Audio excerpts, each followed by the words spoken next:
Now let's get right to criminal defense attorney Arthur Aidala for a closer look at this case. Great to have you, as always. I know you got a chance to see the criminal complaint. What stood out to you? What really stood out was the fact that it exists. It is very rare on this is a straight up murder case, right? I mean, the Manhattan DA's office is talking about terrorism. That's ridiculous. The feds almost never get involved in a straight up like murder assassination case. So they have the ability to do so, and they did so here. But there are real like double jeopardy issues. He's charged basically with murder in 2 jurisdictions. And that is not the way things usually play out. And you know, Linsey, it saddens me a little bit because what it shows to me is that justice is not blind. You know, here in New York City, I think a week before this took place, some guy stabbed and killed 3 people. 3 people in the morning rush hour. Poor guy's fishing, he stabs him, another construction worker, another woman is just going to work. And yet, we didn't see the mayor involved with that. I mean, we did immediately when he was caught. We didn't see the feds talking about, well, we're going to go after this guy. We didn't see district attorneys saying you killed 3 different people. We're going to find a way to charge you with murder in the 1st degree. But here you have a highly educated young man, comes from a prestigious family. You have he's a CEO who's dead, not an Asian man who's fishing who's dead. You know, it's just not the way it normally is.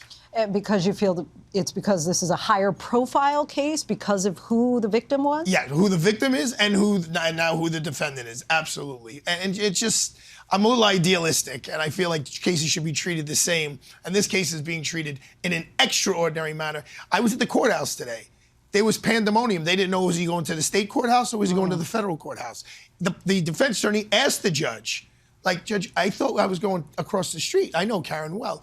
I thought I was going across the street to the state courthouse. Why am I here? And the judge said, I'm not really sure. So you would agree with her then, because she has said, Mangione's attorney, that the federal charges are a pile-on and that this raises issues of double jeopardy, which you just mentioned. There's no doubt about it. I mean, Linsey, I'm trying to, in preparation for this segment, I was trying to think of another situation where things have happened. Years ago, when there was the riots in Brooklyn, and it was a young Jewish man who was killed by a black man, and there were all racial things going on, that after the acquittal in state court, they then brought charges in federal court, but under a Civil Rights Act, not under a straight-up murder act. Here, it's like the same crime in 2 jurisdictions. That's basically un-American.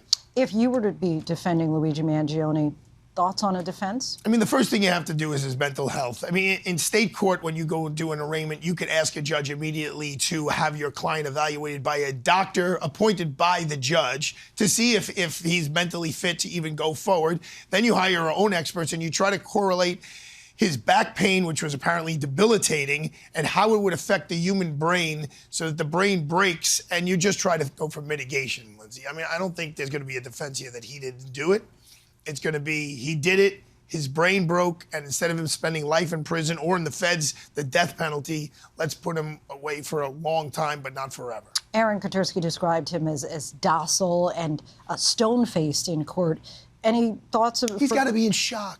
Think about where he was today. He started off in Pennsylvania. You're in shackles there. You're in front of a judge there in handcuffs and ankle braces.